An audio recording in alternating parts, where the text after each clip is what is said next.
Sige, sagutin ko ng ganap, malinaw, detalyado at sunod-sunod ang bawat tanong mo, gamit ang Biblia bilang batayan, at ipapaliwanag ko ng simple para lubos mong maintindihan. Sino ang banal na espiritu? Sino ang santong espiritu? Pareho lang sila. Ang banal na espiritu at santong espiritu ay iisang tao lamang. Ang Ingles ay Holy Spirit, Holy Ghost, Espanyol ay Espiritu Santo. Banal at santo ay magkaparehong ibig sabihin. Walang bahid ng kasalanan, dalisay, kabilang sa Diyos. Sino siya talaga?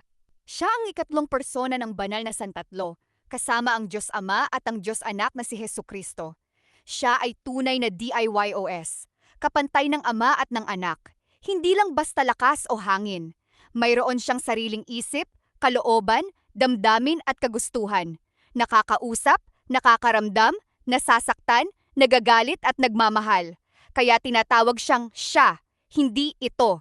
Ipinangako ni Jesus na ipapadala siya bilang mang-aaliw, tagapayo, espiritu ng katotohanan, upang manatili kasama at sa loob ng mga mananampalataya kapag umakyat na si Jesus sa langit. Nandoon na siya pa noong nilikha ang mundo, at siya ang nagbigay inspirasyon sa mga sumulat ng Biblia. Patunay, sinabi ni Pedro na kapag nagsinungaling ka sa banal na espiritu, nagsinungaling ka sa Diyos. Malinaw na siya ay Diyos. Paalala, may ibang pananaw na hindi sumasang-ayon na siya ay persona, ngunit ito ang karaniwang itinuturo sa karamihan ng mga simbahang Kristiyano. Ano ang layunin-purpose ng banal na espiritu sa iyong buhay? Ipinadala siya ng may malinaw na mga layunin. Isa, ipakita sa iyo ang katotohanan at kasalanan. Ipaalam kung ano ang mali. Gisingin ang iyong puso upang magsisi at lumapit sa Diyos. Pangalawa, magbigay ng bagong buhay. Ipinanganak na muli dahil tayo ay patay sa kasalanan. Siya ang nagbibigay buhay sa ating espiritu upang makilala at makasama natin ang Diyos.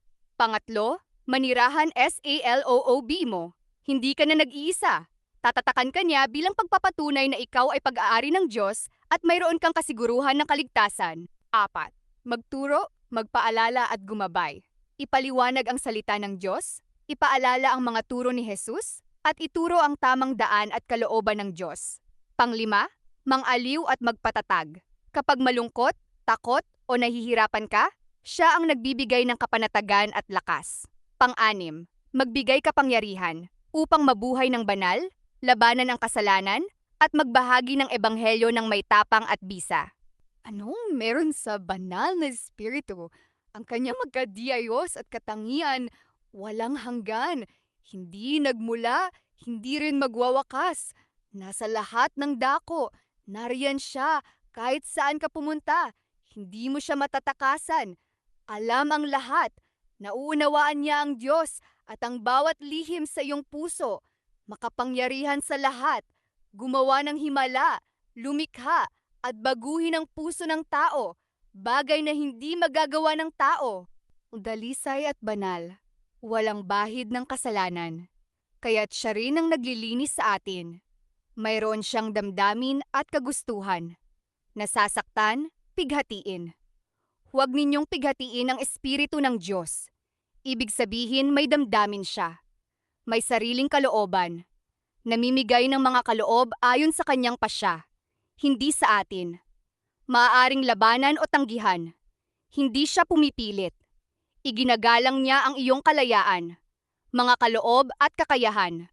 Mayroong mga kaloob ng espiritu, karunungan, kaalaman, pananampalataya, pagpapagaling, paggawa ng himala, panghuhula, pagkilala sa masama, iba't ibang wika, at pagpapaliwanag nito. Ibinibigay upang makatulong sa kapwa at palakasin ang simbahan. Siya rin ang nagbubunga ng katangian na katulad kay Kristo. Pag-ibig, kagalakan, kapayapaan, pagtitiis, kabutihan, kabaitan, katapatan, kaamuan, pagpipigil sa sarili. Ito ang bunga ng Espiritu. Paano kumilos ang Santong Espiritu?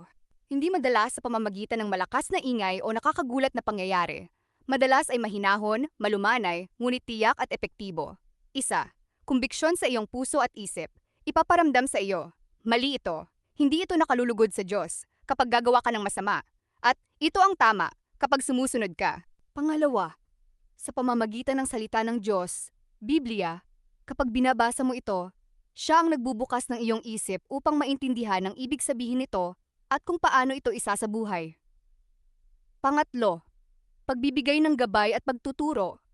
Hindi pipilitin ang iyong kamay. Sa halip ay magbibigay ng liwanag, ideya, payo at direksyon habang ikaw ay nagdarasal at naghahanap ng kalooban ng Diyos. Ikaapat, tumutulong sa iyong panalangin. Kapag hindi mo alam ang sasabihin o sobrang bigat ng iyong problema, siya ang kumakatawan sa iyo at nagpapaliwanag sa Diyos Ama ng iyong tunay na pangangailangan. Panglima, paggawa sa pamamagitan ng ibang tao at pangyayari. Gumagamit siya ng mabubuting tao, payo, pagtulong, at mga sitwasyon upang itama, palakasin, o ilapit ka sa Diyos. 6. Paghayag kay Jesus. Ang layunin ng bawat kilos niya ay ituro tayo kay Kristo. Luwalhatiin siya at gawin tayong katulad niya. Hindi para magpasikat ang espiritu. Ang hangin ay humihihip kung saan ninais niya, at naririnig mo ang ugong nito. Ngunit hindi mo alam kung saan ito nanggagaling at kung saan ito paroroon. Gayon din ang bawat isa na ipinanganak ng Espiritu. Juan 3:8. Paano kumilos ang kapangyarihan ng Santong Espiritu? Ito ay ibang klase ng kapangyarihan, hindi katulad sa mundo na nasa lakas ng katawan, posisyon o salapi. Ito ay kapangyarihang espiritual na galing sa Diyos.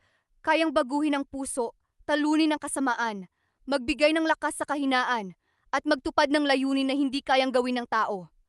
Kilos nito ay hindi sa pilitan. Umaasa sa iyong pagsuko at pakikiisa. Hindi ka kontrolado parang robot. Kailangan mong tanggapin, sumunod at ibigay ang iyong sarili upang gumana ito ng lubos. 2 pangunahing anyo ng pagkilos. 1. Panloob na pagbabago at lakas. Binabago ang iyong ugali. Nagbibigay ng kapayapaan, pag-ibig, pagtitiis. Nagpapalit ng iyong dating sarili tungo sa pagiging katulad ni Jesus. 2. Kapangyarihan para sa paglilingkod. Lakas at kakayahang magbahagi ng salita ng Diyos ng may tapang, magturo, tumulong, at gumamit ng mga espesyal na kaloob ayon sa kaloob ng Diyos. Walang hanggan at kayang-kaya, kahit gaano kalalim ang iyong pagkakamali o kahinaan, higit na makapangyarihan ang kapangyarihang ito upang itama at ayusin ang buhay mo. Babaguhin ba ako ng kapangyarihan ng Santong Espiritu? Oo, siguradong oo. Ito ang isa sa pinakamahalagang gawain niya. Pero ganito ang mangyayari. Paano nagbabago? Mula sa LOOB papunta sa LABAS. Hindi lang pagbabago ng pananamit o kilos, kundi pagbabago ng PUSO at NAIS. Mula sa pag-ibig sa sarili at kasalanan, maging pag-ibig sa Diyos at sa kapwa. Kailan? Proseso, hindi laging sa isang iglap, tulad ng pagluto ng ulam o pagtubo ng halaman. May simula, lumalago ng paunti-unti, hanggang sa maging ganap. May mga pagkakataong mabilis ang pagbabago, ngunit madalas ay araw-araw na paghubog ito. Ano ang magbabago? Ang iyong pananaw. Makikilala mo kung sino talaga ang Diyos at kung sino ka sa Kanya. Ang iyong pananaw sa kasalanan. Mula sa paggusto, pagkasuklam dito. Mula sa pagiging bulag, nakikita ang masama. Ang iyong ugali, magiging mas mapagmahal, mahinahon, mapagpatawad, matapat, at disiplinado. Lumalabas ang bunga ng Espiritu. Hanggang kailan? Habang nandito ka sa mundo ay patuloy ang pagbabago. Hindi pa perpekto. Kapag nakaharap ka na sa Diyos, magiging ganap at wala ng kasalanan. Mahalagang paalala, hindi ka mapipilit. Iginagalang ng Diyos ang iyong kalayaan. Kung ayaw mong magbago o hindi mo siya sinusunod, hindi gagana ang kapangyarihang ito sa buhay mo. Kailangan mong makipagtulungan at sumuko sa Kanya. Ano-ano ang magandang gagawin sa iyo ng kapangyarihan ng Santong Espiritu? Narito ang mga tiyak at napakagandang dulot nito sa iyong buhay. 1. Magbibigay ng bagong buhay at kaligtasan. Lilinisin ka mula sa kasalanan. Tatanggapin ka bilang anak ng Diyos at papasukin ka sa Kanyang pamilya. 2.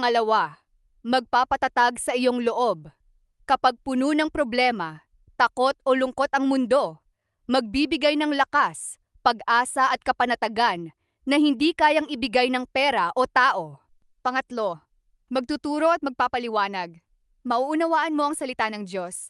Malalaman mo ang tunay na dahilan kung bakit ka nabubuhay at magkakaroon ka ng karunungan sa pagdedesisyon. 4. Sisiguruhin na alam mong pag-aari ka ng Diyos. Hindi ka na magdududa kung mahal ka niya o kung mayroon kang kaligtasan. Ang Espiritu rin ay nagpapatotoo sa ating espiritu na tayo ay mga anak ng Diyos. Roma 8:16. 5. Tutulungan kang labanan ang tukso at masasamang ugali. Hindi ka na lamang nagpipigil. Bibigyan ka ng kakayahang magtagumpay laban sa kasalanan at mga bisyo. 6. Hindi ka na muling mag-iisa. Siya ay mananatili sa iyong tabi, tutulong, makikinig, at sasama sa iyo sa bawat araw. Parang matalik na kaibigan at kapatid na hindi ka iiwan. 7. Magbibigay ng kakayahan at layunin. Gagamitin niya ang iyong buhay. Kahit sa tingin mo ay wala kang kwenta, gagawa ka ng mabuti para sa Diyos at sa kapwa. Ano ang mga benepisyo sa iyo ng banal na espiritu? Buod ng lahat ng pakinabang, mula sa simula hanggang sa walang hanggan. Kaligtasan at kapatawaran. Nililinis mula sa kasalanan at inaayos ang relasyon mo sa Diyos. Katiyakan at kapanatagan. Alam mong hawak ka ng Diyos. Payapa ang isip kahit may bagyo ng problema. Gabay at karunungan. Hindi ka na naliligaw o naglalakad ng walang direksyon. Alam mo ang gagawin. Pagbabago ng ugali at paglago. Araw-araw ay nagiging mas mabuti, mas mabait, at mas katulad ni Jesus. Nagiging ikaw na dapat ay ikaw. Lakas at tapang. Kayang harapin ang hirap, sakit, pagkabigo, at maging matapat kahit mahirap gawin. Mga espiritual na kaloob. Mayroong kakayahang tumulong, magpagaling, magturo, at maglingkod sa iba para sa kabutihan ng lahat. Pangako ng kinabukasan. Ikaw ay tatatakan bilang pag-aari ng Diyos. Ito ang paunang bayad at garantiya na sa huli ay mabubuhay ka kasama niya ng walang hanggan. Paano mo tatanggapin ang banal na espiritu? Sabi sa Biblia, aminin na ikaw ay makasalanan at kailangan mo ang tulong ng Diyos. Maniwala at tanggapin si Hesukristo bilang tagapagligtas at Panginoon. Hilingin sa Diyos Ama, Panginoon, patawarin mo ako sa aking mga kasalanan. Naniniwala ako kay Jesus. Punuin mo ako ng iyong banal na espiritu at tulungan mo akong sumunod sa iyo. At ibibigay niya ito dahil mabuti ang Diyos. Mayroon ka pa bang ibang tanong? Nais mo bang pag-usapan kung paano mo sisimula ng pakikipagkaibigan sa banal na espiritu? Sabihin mo lang at ipapaliwanag ko pa ng mas malalim.